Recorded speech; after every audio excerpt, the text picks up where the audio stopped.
Tell me when. When? Is it when? Say when. Here? We are. Hey, Steve. Thanks for hitting the clock. Stay when. Say when. Folks, welcome to Citizen Watch on this beautiful Thursday evening here in Merced, California on April 24th, 2014. In studio, we have a special guest with us, but let me introduce the three amigos, the three regulars on the show. Steve Colvard, the best engineer in the business. The only engineer in the business we running know. the board, the best engineer in AM radio in Merced, and that says a lot. Who? We'd also like to welcome Robert, the Velvet Sledgehammer Tomasetti. I'm feeling sledgy. He's still I already got did that, my velvety. Still got that glow in his eyes from this special girl. Robert's in love. No special girl. Robert's in Matter love. of fact, if you guys are listening tonight, I should be right now at the Italo Lodge talking to her with 320 others. That's right. 320 women at the Italo tonight, and one of them, do our happy birthday. Robert's. Happy birthday to Lindsay. Lindsay Johnson. Over at Happy Birthday to you. Happy birthday to you. Happy birthday, dear Lindsay. Happy birthday to you. Anyway, she's always there for us in Parks and Recs. Yeah, she's... Matter of fact, she should run it, and let's get rid of Mike Conway. Easy on the eyes, Lindsay. But she has a very, very good voice. Yeah. Almost as good as our... And I'm Casey Steed, and we're broadcasting from the beautiful Studio C. He's out of bed, folks. Studio C studio here with our cappuccino machine. We've got a cappuccino for our guest. She's in the easy chair, in the recliner, with the golden mic. You can hear that laugh. Giggle, giggle. Her name's Athens Abell. Did I say it right? You did. Thanks, Casey. And oh my gosh, you got to get those levels right, Steve. Huh? We're down into sexy 1, 2, 3. Aren't we? Hey, this sounds better than what was that old lady that did the sex thing on TV? This isn't Dr. Ruth. This isn't Dr. a 900 number, folks. But Athens is a friend of mine that I've known for several years. I think since 2008 when I ran the first time. That's several years for county supervisor. Well, a good half a decade. It's not several, and you were still a loser. I can always have Robert to keep me grounded.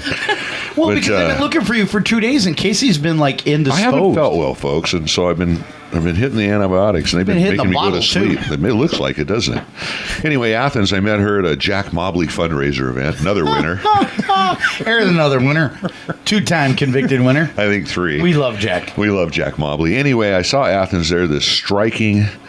dark-haired woman, and she was there to take notes, and I'm like, what are you doing here? And she goes, well, I cover the political scene. To show you, you see, you people out there, you can't see her, but we can, okay? So what we would like to do is we'd like Athens to say hello to everybody, so her beauty is in her voice. So if you can figure the voice and imagine it, you're right on. Go ahead. Hello, everyone. See? So anyway, Athens was there and taking notes, and she actually kind of got me started in this gig about political commentary and stuff like that. I came in a few times and talked on the radio with Steve just as a candidate, and Athens had a thing going on, Central Valley Hornet, right? I did, yeah. So and you still do in a way, and you have a TV station that you always have shows on. That's weekly, isn't it? Lassie. It is. Not Lassie, but weekly. It would be Dennis the Menace. Talk just a little bit about that. Well, I broadcast every Monday from 6 to 7 p.m. Excuse me, I'm sliding over. As well as all the replays. And that is on Channel 15, broadcasts out of series, but it airs on Comcast Channel 15, as well as Charter from Merced to Sacramento. She's the Athens Abell that you disappeared for a day and didn't talk to anybody while you're in Modesto taking care of business. I had lunch. I don't know if I disappeared for a day. Of course you did. I know you did. I think you had lunch with her. But yeah. It's on Channel 15 here locally in Channel Merced? 15, yes, from Merced to Sacramento. And what time again? From 6 to 7 p.m. live, and then there's 4 replays Monday evening and all day Tuesday. Does Javier have anything to do with that? Who? Javier Rangel. No, this is out of the Assyrian Cultural Center in Ceres. Ooh, Assyrians from Chicago, Sheffield Avenue. Oh, sorry. He's from Chicago. Every time I talk to the Assyrians, I feel like I'm clearing my throat. Ahmed, and cognition. Okay, Robert. so getting back to what Casey was saying, it's not my TV station, it's my TV show. My TV show. Yeah, so when you're on it, I love Lucy. And you cover mainly local politics also? I do. Everything from Merced to Sacramento, as well as statewide. I've had some state candidates on as well. Very nice. And she's like us. She doesn't take a side, I don't think. You're pretty much right in the middle. I try not to, unless it has to do with putting a freeway through my front yard. Is that a possibility? Yes. Yeah, No, I don't want one. One of the issues she has down there in Up there. in Modesto, thank you, Robert. Robert used to live in Modesto, is the Woods Colony annexation, or what is it exactly happening over there? Wood Colony is a community on the west side of Modesto that's located, some people say, just between Woodland and Beckwith, but the people who live there and have been there for generations. German Baptist, though. Yes, yeah. You're not German I am not German Baptist. No. I went over there with Mr. Rumble. Yeah. Gordon Rumble's a friend of mine. He's a German Baptist, and they're the family that owned the property underneath the mall. And they sold them all, and they're over there on Beckwith and Finney. And if you ever have a chance to get to Beckwith and Finney, her neck of the woods, stop at the Catfish House. It's pretty darn good. It is. So I've heard. I have not had a chance to. How long have you been there? I've been there 26 years, And but you haven't been to the Catfish I haven't, because I am terribly allergic to fish. But I've driven by, and it looks terrific. Allergic to squid. Calamari. Squid. Fish. So what's going on there? Woodbridge? What is it called? Woodbridge? Woods Wood Colony. Colony. Woods Colony? And what's happening out there? Wood Colony. With no S, just wood. Wood. Just wood. Wood Hornets. This is all getting to me. Yeah. I got to tell you, I'm a little buzzed. Sorry. I was at the lodge this morning manufacturing a brew, and I'm trying my own stuff, and boy, I tell you what. Wham! All right. So about Wood Colony. Yes. They're trying to do what to it? Well, She's at is Wood Colony. there for a while, the city of Modesto had drawn it into its general plan. Right. And we're not sure why. Because Carmen said Bettina wanted it. The city said that it was going to protect Wood Colony by having it in its general plan, because if an area is drawn into a general plan of a city, put into their sphere of influence, and then eventually annexed, in order to develop that land, it has to go through LAFCO and many other hoops like an EIR, Environmental Impact Report, and so on. If it is left into the kind of the way it is currently, actually they're hazel. Mm-hmm. But anyway, you need to sit a little closer, Robert. Okay. I'm moving. I'm moving my chair. My chair's If it is not within the general plan, then the county can develop the land without going through LAFCO. So it kind of leaves us out there wondering not if nice. if we should be in the general plan or out of the general plan. What do you, as a resident out there, do you want to be in the general plan or not in the general plan? Most of the people who have turned up to the Modesto City Council meetings have said they do not want to be in the general plan. Unfortunately, the area just south of Woodland, it's about 900 plus acres from Mays or 132 north to Woodland, is in the general plan, and it's zoned purple, meaning light industrial. The area from Woodland to Beckwith was recently taken out of the general plan, turned from green, which was ag, to white, so we are completely county now. The area north of Beckwith, known as the Beckwith Triangle, is red, so it's commercial. So the traditional heart of Wood Colony, the 1,285 acres, is now white, so it's completely county, and it's what I call a sandwich between the purple and the red. And the freeway, the 132 expansion, which is kind of a misnomer because it's a realignment, is going to be moved from the current Mays Boulevard to align with Kansas, which is just south of Woodland. Isn't that funny? Because the Gallows wanted it, Ernest and Julio wanted Highway 132 so they could get home. And they had gotten and petitioned, they have Highway 132 go right past their property. Ernest and Julio and Bob live on the corner. Well, Ernest and Julio don't live anymore.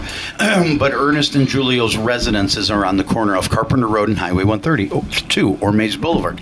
Now there's so much traffic they want it moved. So it's kind of funny, isn't it? You find it ironic, don't you think? Well, I haven't talked to the Gallows personally. I don't think you're going to be talking to Ernest and Julio anytime soon. No, they're...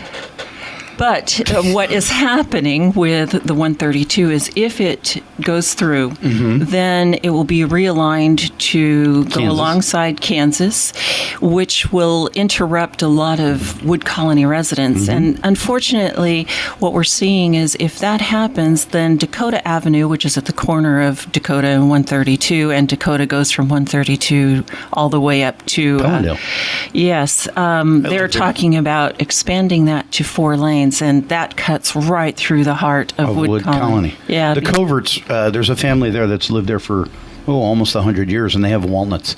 And Mrs. Colvard called me one time, and I lived up there, and I did my retirement investing up there, and she was peeved. Those families were mad because if you look at Pellendale, what has happened to Pellendale Avenue has just turned into a nightmare for these people because they have walnut orchards, and that's what they wanted. You know, Mr. Pasalakwa, he was my client. He lived on the corner of Dakota and Woodland. They cross, don't they? Is it Dakota? They do. Uh-huh. Yeah, and he lived on the corner. I'm doing this from memory.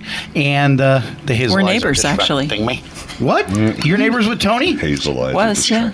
Oh, man, how cool. But anyways, Tony Pasalakwa, they had a beautiful property there, and they were always worried that the city is going to come into their area, encroach it. They wanted their 20 acres. Leave me alone. I want my little postage stamp parcels so I can do what I want to do. And now you've got all this commercialism going over to their area, and they're not having any of it. And if you ever go out to where Mrs. Abell lives, it's awesome. It really is. You're out there in the middle of nowhere. No, it's an idyllic country setting. I've been out there. She lives right in the middle of a almond orchard, I believe. Just about, yeah. Just about. The almonds, just about almonds, or just about in the middle? Just about in the middle. Okay. Yeah, I'm smack dab in the middle of almond orchards. But Yeah, it's really pretty I'm a out little bit there. more concerned about the county than the city, actually, because of the hoops, so to speak, that the city would have to jump through to develop versus the county. And the county's already developed on the corner. I should say a business is developed on the corner of Dakota and 132, Salida Hulling. Mm-hmm. And if that area Is Fisher Nut out there too? I believe that they either were or still are. What was that club? Was it the club out there, the Mint Club? That's a little bit further out than... And that's where Fisher Nut is. And what That's at Hart Road. And they're Right. talking about taking 132, expanding it eventually out that far and possibly further. And a lot of people who are proponents for the expansion say that 132 is Blood Alley and It is. it's a hazard. However, I don't have the statistics, but it seems that most of the accidents occur further west than More what they're towards wanting Casson to Road. develop. Yeah, out by Tracy, Casson Road, Correct. the south side. Right, and by the river. Because what happens is when you're going down Highway 132, it was supposed to be a freeway for the Gallows to get home. Okay, they lived out in nowhere, and it really was. What are you laughing at? It was Ernest and Julio. They wanted the road there, and they put the road there. And what it became the crossway. Instead of going on Highway 120 and getting bogged down to get to the Bay Area, you went Highway 132, past Casson Road, past Mapes Ranch, past the Fisherman's Club, and bam, it's a straight shot. But where Athens is talking about is the kids, they don't want one lane, they want two. So what do? They cross over and try to get back, and cross over and try to get back, and that's why it's considered Blood Alley. It's a very dangerous road because people don't know how to drive. It is a dangerous road. I've been on that many times going to the Bay Area. Well, that's one interesting thing that's happening in Athens' neck of the wood. Water is interesting in our neck of the woods. I imagine it's interesting with the MID also. I remember you put on a showing of... The Parthenon. what the name of the movie? It was Hercules? No, it was with... Sinbad.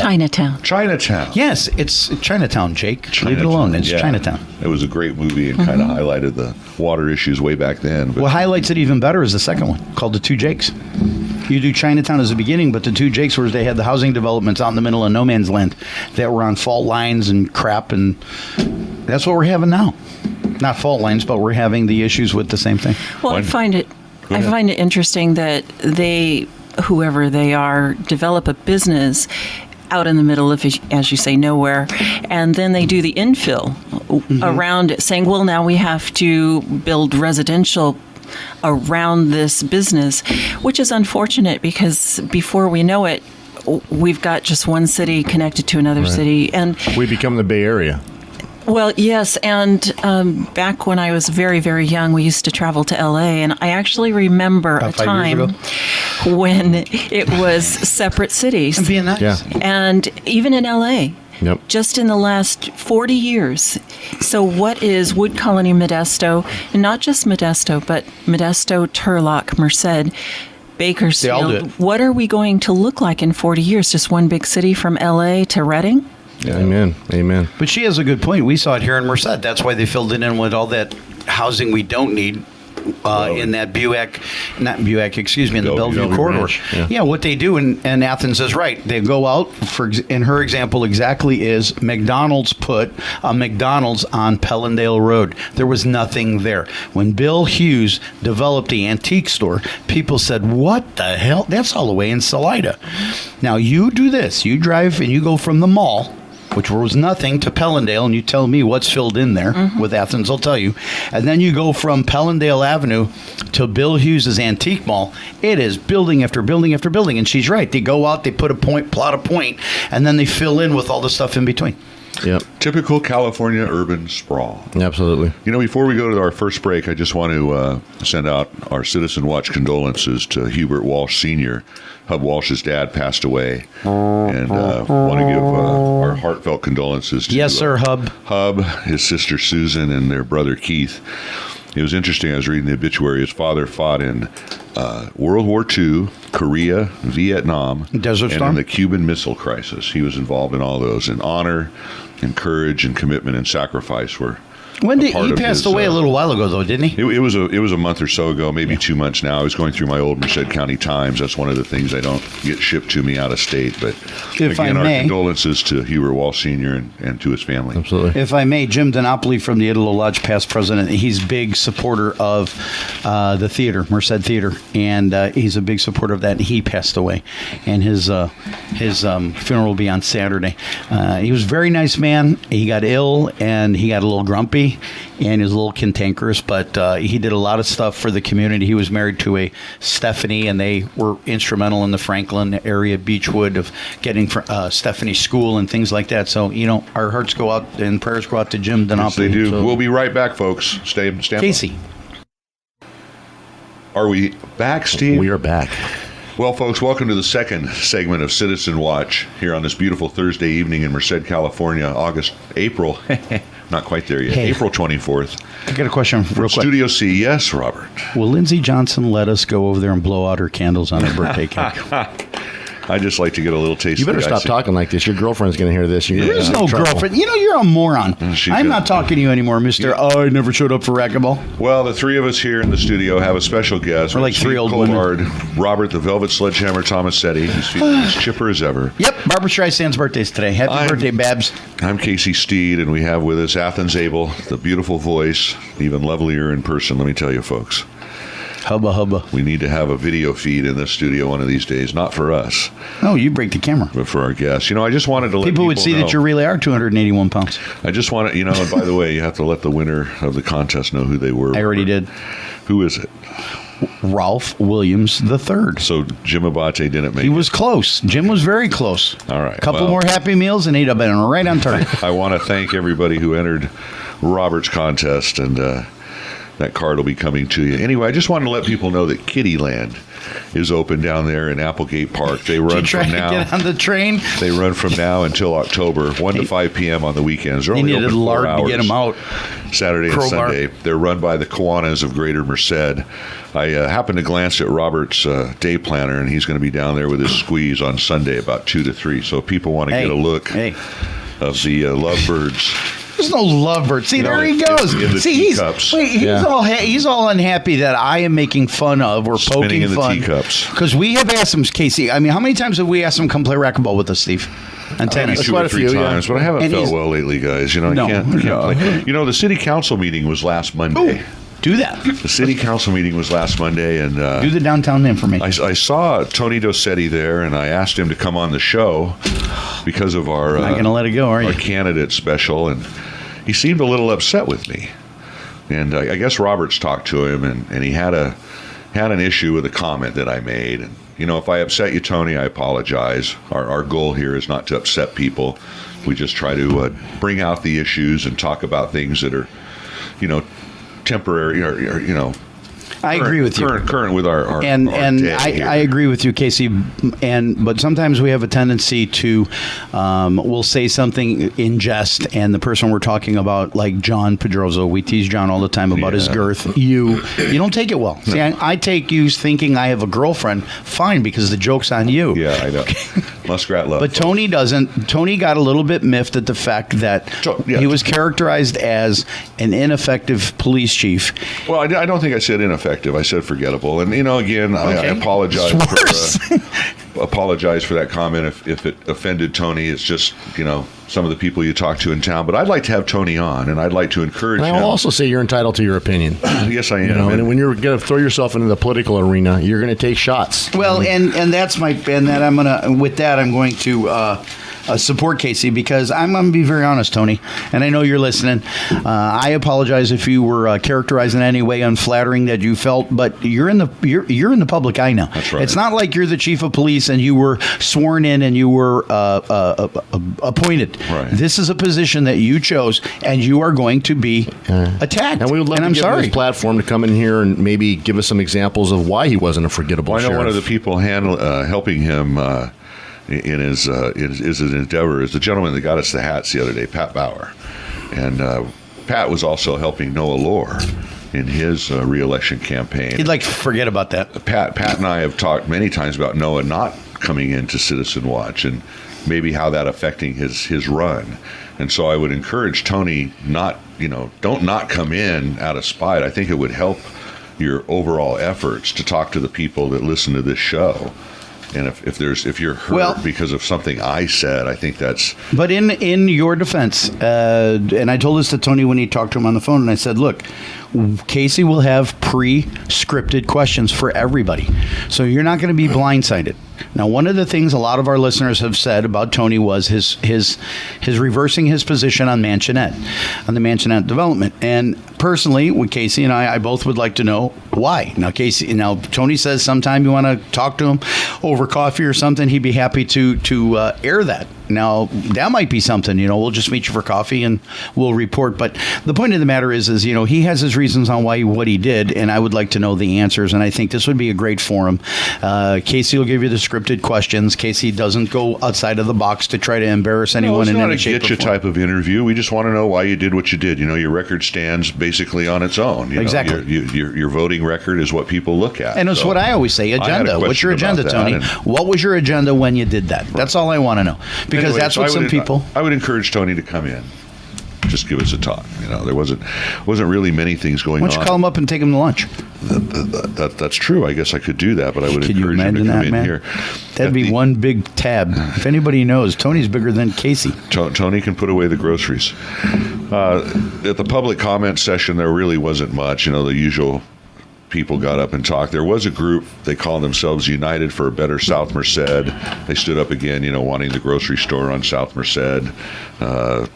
More dollars to go to that side of town, sidewalks, stray dogs, that sort of thing. So that was really pretty much that. And then somebody, but wait, Case, I read some stuff in the paper that you're just glossing over, and I don't mean to pick on you, but I went there for the beginning of the meeting, which was the downtown efforts to get the downtown going, and that was kind of really a disaster. And John Bramble got up and he spoke, and John Bramble, a city manager. He's a city manager.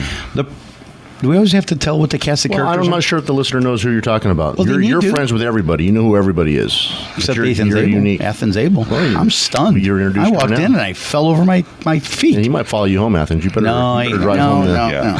My point was that I'm for the city districting because you are a member of the Downtown Association, are you not? No. You have an office down there, don't you? Yes. But you're not.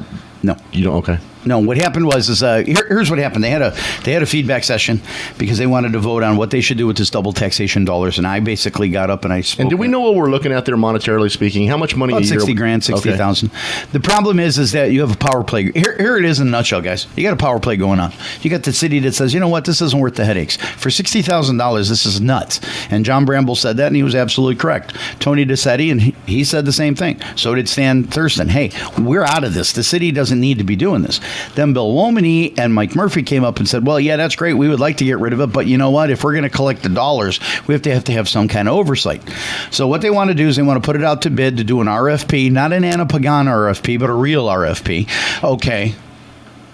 You like that, Casey? Where people actually bid on things. Yes, and not like steer it one way. Yeah. And what happens is here's the thing I'm thinking. You got people that are downtown that are looking to take money from the city to put it in their pocket and not necessarily do what's best for the city. And that's where I'm afraid this is going to go. You've got some people there that I look at, and I'll be very honest with you, DLM Magazine, they got a ton of money from the city. Now, Tom will say, I don't get a ton, but you open up the magazine cover and it's J&R Tacos from wall to wall, and you look at who is the assistant editor or co-publisher, and it's the lady who is J&R Tacos. So somebody said to me, well, is she paying for those ads in that subscription? I know I am. Is she? Well, Tom won't tell you. Tom says, yeah, but I mean, come on, it's his girlfriend. Okay, who knows? She owns part of it. It's weird. The dynamic is really weird. The thing that I'm having a problem with, and I agreed with it goes from the Downtown Association area, goes from G Street to V Street and 3 blocks up. 1 block to Main Street and 2 blocks up to 19th Alley. You look at the downtown and what they spend money on, and it's from M to Martin Luther King and 1 block either way. That's it. The people from M Street to V Street want to know, what are we getting for our money? They're the ones that want to see the Downtown Association go away because they don't see anything. And some guy from the city who, I don't know who he was, but he's like, well, what they're getting is a beautiful downtown. Well, you know what? That's great. But I don't think I want to give money to my neighbor so his rose bushes look beautiful and I got nothing but a dirt hole. He doesn't look at it that way. So when I got up, I said, look, I think what you're doing from Bob Hart Square, because my office off of Bob Hart Square, is really nice. It's clean. There's no more homeless people. There's nobody blow drying their hair with the plugs. I've had them turn the plugs off. It's a raping of the city, of its resources. So if you stop it, they'll go away, and they have. They said that they did a study, and the study said cleanliness and security were 1 and 2. Now, Casey knows, we go to Pinocchio's, is right downstairs. 11 o'clock at night, I'm coming out of my office. I'm not panhandled. Nobody shakes me down. Nobody bugs me. So, I wonder who says what and why. But, with these kind of things, it's all vague and ambiguous. And how do we know what they're saying is true and what's the agenda? So some of the guys want to get off of it, and I agree with them. But the thing is then they went into the city council meeting, and that's when Casey was there. And some of the things, I guess, that came up was, one was the districting now. And the parking districting fees. elections, which they have in Modesto. We've been sued or potentially sued by a Hispanic group that we don't have equal representation on the city council, and so they want to go to district elections. Now, you guys have that in Modesto. We do. And do you like it? And do you think that's better than the at-large election? There's pros and cons for both sides.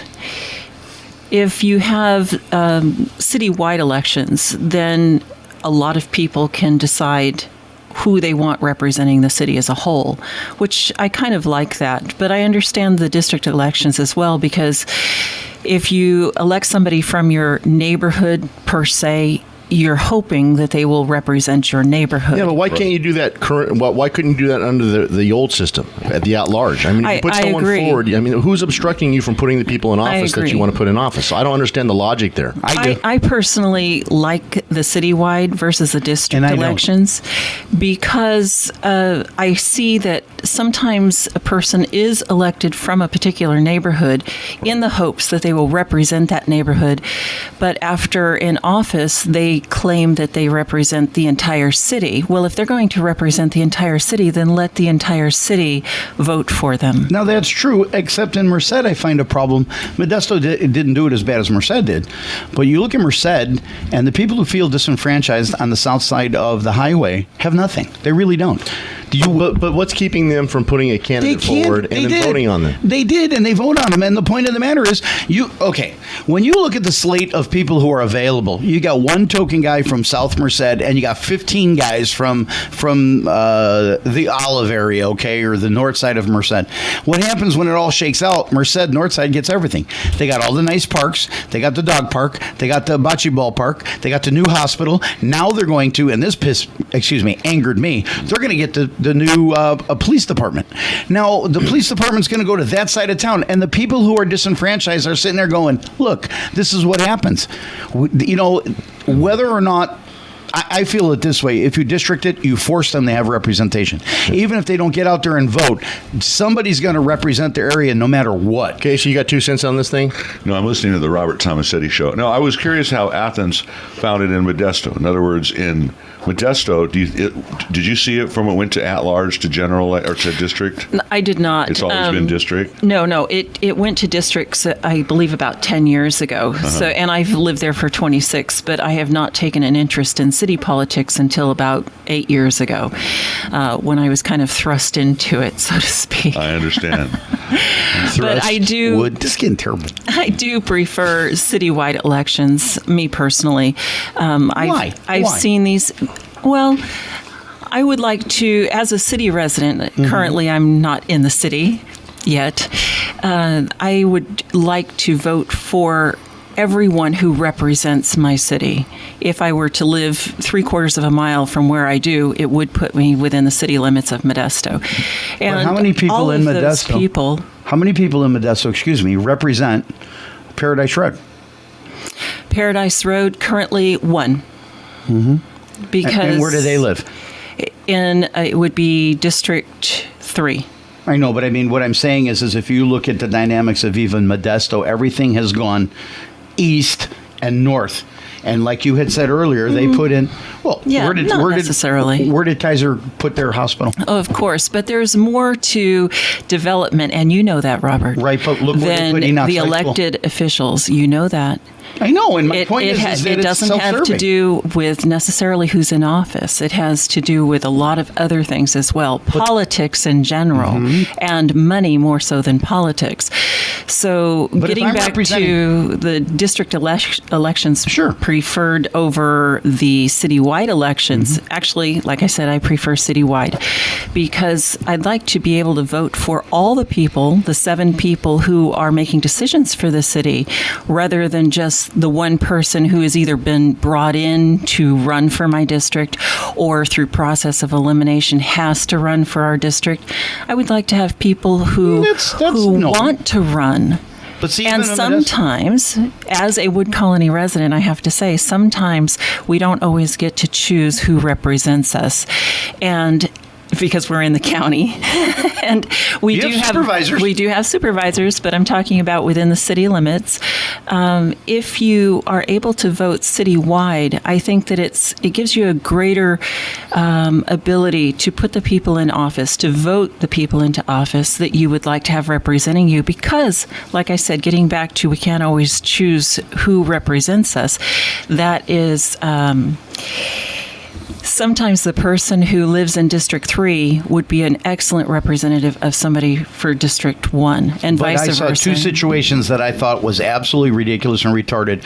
One was the Red Lion Resort. The Red Lion, okay, you had nobody downtown being represented, and the powers that be gave their buddy, Alan Grant, $1 gazillion to bid it. He was found to have misappropriated funds. You got the Brennan Theater, Danny Costa and his buddies, they want to put a conflicting theater up where he owns land. And what you saw people were not being represented in their areas. The downtown was raped, the downtown was a disaster, and everything went, like all cities, north and west. And that's what you have. You've got parts of Modesto, like parts of Merced, are not represented, and they get nothing. You go to Paradise Road, you go downtown, you go to South 9th Street. Clean that up, guys. Clean it up. No, they don't clean it up. Why? Because they're too busy making money by the Enoch School, which is way the heck out there, and Miss Abel's right. They stuck a high school out there and filled everything in. From when I left Modesto, Oakdale Road was the last big thoroughfare, and if you went way out there, you had Claus, and now everything in there is all filled in. And there's a new high school out there, and who made all that money? Okay, who made all that money? Naragi. And what did Naragi do? You think he wants anything going down to Southside Merced or Modesto? Hell no. He wants everything up in north where he can get big bucks. And that's the problem when you have citywide elections. Well, that's a different review. And we're going to be right back with our third and final segment on Citizen Watch. 12 minutes. Here we are back on Citizen Watch on AM 1480 KYOS, and if you want to see any of our previous shows, you can go onto YouTube and type in hear, not see. You can type in AM 1480 KYOS. Hey, my microphone came up. 1480 AM. Robert's sharing the our state-of-the-art studio equipment up here. You know, they haven't made this stuff since '67, Robert. I don't know. You if we do get that parts. all the time. You are a very intelligent man, and you always say, "If you would like to see us on YouTube," it's just the audio file. We've been in talks with people about live streaming, but we're not there yet. But I want to thank all the listeners. Our hits are up, unbelievable. I'd be remiss if I didn't give out that tip line 209-406-8728. If anybody has any interesting leads, I did get an interesting lead. Haven't followed up on 281. Supposedly Sorio, the sheriff's candidate, he hasn't filled in any of his paperwork yet. Hasn't submitted any of his required forms to the FPPC. I heard he's not running. Well, he is. He's at the debates. I did want to give a shout out to the sheriff's debates that the Tea Party had last Thursday. Were excellent. Everybody attended except Swigert. He had a previous engagement. Of course, he was on our show last Thursday. Right. We interviewed him, and if people would like to hear his position, they could go on. So, is Sorio eligible? I mean, can you vote for him? Well, Sorio, yeah. No, he's on the ballot. Soria, not a Sorio. Soria. He's on the ballot, but a little bird sent me a thing saying, "Hey, he's little not." Bird, probably a pterodactyl. Hasn't turned in any FP, which is again, you can keep going, but it might be a violation. Hey, I got a question for you, real quick, Case. But the sheriff's debate were very, very. He's ignoring good. me, There was folks. 21 some questions given to all of the candidates. It was a riveting 2 hours. Yes, Robert. Maybe. Did you think of this? Frank Swigert probably thought that he would get more mileage out of being on our show. Well, Then I'd he like would- to think so. Wouldn't it be quick? I'd like to think so. It was a very good debate. I'll tell you, Pat Lunny was polished. He was. Isn't he always? He really came off well. Vern Probably go to work Warnke in a came off tuxedo. very, very well. Mr. Soria didn't come off as well as I think he had hoped. But Vern Warnke and Pat Lunny really did a good job. It was hard, obviously, to compare Swigert with them because he wasn't there. But it was a good deal. The other thing that happened this weekend, there was a thing called Feet Changing Lives. This is where the folks walk around in the neighborhoods with crime and stuff like that, get to know the neighbors. They had their first annual fundraiser this weekend. I attended that. A lot of the politicos were there. Adam Gray was there. And I took a moment to thank Adam Gray for him bringing up a bill in the Senate about the funding of FFA, Future Farmers of America. People may not realize this, but in Governor Brown's latest budget, it's out. He took it out, folks. No more funding for FFA. And what people don't realize, this is a 50-50 match. The state gives so much money, and then the schools usually have fundraisers and stuff, and they come up with the other half. This is a great thing for our youth to learn the agricultural trade. I mean, we're in an agricultural belt. I think this is a program that is very worthwhile, especially based on our region. It's been proven to be very worthwhile. Right. The return on investment is immense. It's completely just so worth the money we invest. And there's so much money we invest in other areas that we don't get a return, but this is when we do. You know, we know that the governor has taken out everything he can from the locals and brought it back up there to the state. But Adam Gray, to his credit, is aggressively pursuing a bill. Did he tell you if he thinks that it looks good to getting it back into the budget? Or, I mean, did he give you an idea of where it's at? He's optimistic. Yeah. He's optimistic. Obviously, he can't make any promises, but he's fighting a lot. He's getting a lot of other people to lend their voice to it, which, again, people should call their representatives and tell them they want this FFA program back into the schools. It's very, very important. So it was good to see Adam there and some of the other politicals. Just let people know, programming note, we'll have Mel Levy in next Tuesday. And Mel's running for? Mel's running for the congressional district against Jim Costa. There's another gentleman, Steve Crass. He was there that evening also. There's a couple other. Johnny Teixeira is running, and I believe there's two other individuals. I don't know if we'll get them all on, but we'll definitely have Mel on next Tuesday. Now, there's some elections going on in Athens, neck of the woods, up in Modesto, Motown. You mean in Greece? Are they going to pay their bills? Those damn Greeks. Oh, sorry. And that's Robert said in Development, Athens. Sledgehammer Tomasetti of people. He says it. You know, he makes you. You mislead us. I'm sitting here 5 feet from you, and I was thinking you were talking about Athens, Greece. 46% of the show content is Robert's voice, but anyway, are you Athens. upset? We'll try to shoehorn you in here for a few minutes. I'm funnier than you. Yeah, you're funnier looking than me, that's for sure. One of the things, you mentioned your supervisor. You're in the county right now. Correct. And you have a supervisor that represents you. And what I found so often in Merced is, when you were going through annexation issues or anything, they were quick to throw the ball to the other side. Well, that's in the city. We don't have anything to do with it. Or that's in the county. We can't help you. How are you finding your issue with Wood Colony and the supervisor you have now? He's up for election, right? He is. Do you support him? Do you want the new guy? What's your feeling on that race? I feel like we have had excellent dialogue and interaction with the city of Modesto as residents of Wood Colony. We've been turning out at the city council meetings by the hundreds, actually, since early January, and the city has listened to us. They really have. The current supervisor, Terry Withrow, he's the incumbent. He is running for his second term. The election, obviously, is June 3rd. His opponent is Scott Calkins, who lives on the edge of Wood Colony. He was a resident of Wood Colony for many, many years and went to Hart Ransom School there on Dakota. You know where that's located, Robert? One school, one district. We have a lot of those in Merced County, too. No, we don't. I think we have one, McSwain. Yeah, but McSwain was... You're getting away from Miss Abell. She was talking. I'm the one that's getting away? Go ahead. Well, I think the biggest issue that separates the two candidates is that Supervisor Withrow is a proponent of the expansion of 132, and Mr. Calkins is not. And even though that's probably the biggest issue that separates the two, I don't see either one of them as being a one-issue candidate. As you know, districts, this is District 3 that we're talking about, is very large, and it has a lot of farmland in it. And so farmland and water use, not just land use, but water use is a high issue as well. Are they districted? Supervisors are districted, right? They are. Yeah. So why is it okay for the supervisors to be districted but not the council?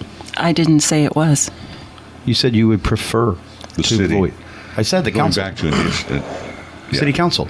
I'm just listening because I understand, and she's absolutely perfectly right, but I'm wondering why her viewpoint is it's okay to have the supervisors districted. I never said that it was. So you don't like that?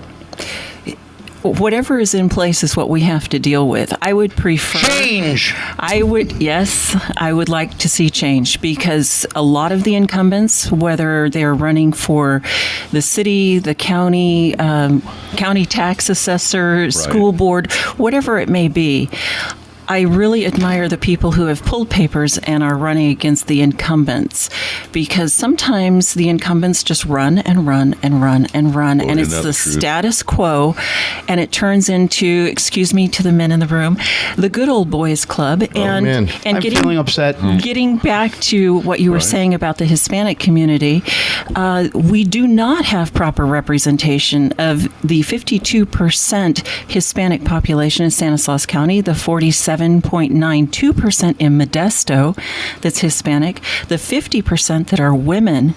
We do not have proper representation.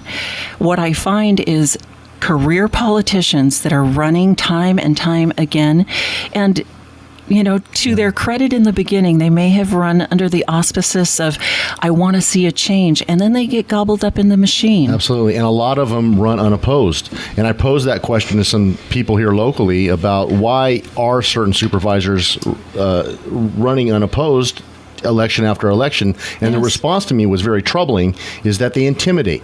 They let it be known that if you want to throw your hat in the ring and challenge me and you should lose, you're welcome to try, but should you lose, there will be some retribution for that. You're absolutely right. And there is retribution for people like myself who try to do what you guys are doing much better than what I'm doing at Channel 15. Oh, come on. Are you kidding? People who stick their neck out get it chopped off. Not and me. It's very, because you swing back with a sledgehammer. Right. Well, I do. No, and I mean, maybe I need a bigger toolbox. She brings up a very good point, and that is Modesto used to be just like Merced. Okay, and she will tell you it used to be, what was his name? Dick Lang, over and over and over to be the mayor, and it was the young lady before him, over and over and over, and it was always the same people, the same players. And what you got is you got stagnation, and you got people who thought, you know, he's aligned with so-and-so, and who cares? And the advantages go to the very few. Exactly. And it's not what you know, it's who you know. Exactly. And that's why I was not fair. And that's why I think our country in total is where it's at. Well, you because look at- that's the system we've evolved into. But in her case in Modesto, look at Alan Grant, what he did with the DoubleTree. It was terrible. It was a disaster. But he was a good old boy. And those of you that don't know who Alan Grant is, he's one of the gentlemen that's represented in the movie American Graffiti. He was good buddies with George Lucas. They used to race down Paradise Road. I have artwork in my house from when he went bankrupt and got his divorce. Right. I'd like to ask your opinion real quick, Athens, before we let you go. We're having a very contentious sheriff's race here. And a lot of people theorize that the most powerful law enforcement person in any county is the sheriff. And the argument is either it's the sheriff or the district attorney. And I was wondering if you had an opinion on what you think the relationship should be between a sheriff and a district attorney. Because we have a situation here locally where there is a candidate that has very close ties to the district attorney's office. And Very, very close. Who's working there now. And the rest of the candidates do not. And is having that close of a relationship a dangerous thing in your opinion, or do you have an opinion at all on that? I think that anyone who runs for office is elected to serve the people who voted for them, not the people that they go to dinner with, or who they play racquetball with, or who they play basketball with. We're done, Steve. They need to serve the people who elected them. If they're friends with other people who are currently in office, sometimes you just can't help that, who your friends are or who your acquaintances are or your allies. That's just the way it goes. However, when that interferes with serving the people who you have been elected by, that's a problem. And would that be a red flag to you if there is a very tight relationship between the sheriff and the district attorney? Not necessarily a red flag, but if the attitude or the actions of those two people become a duality rather than a democracy, yes, there is definitely a red flag Instead of there. a plurality, if it's separate, you got And them do together.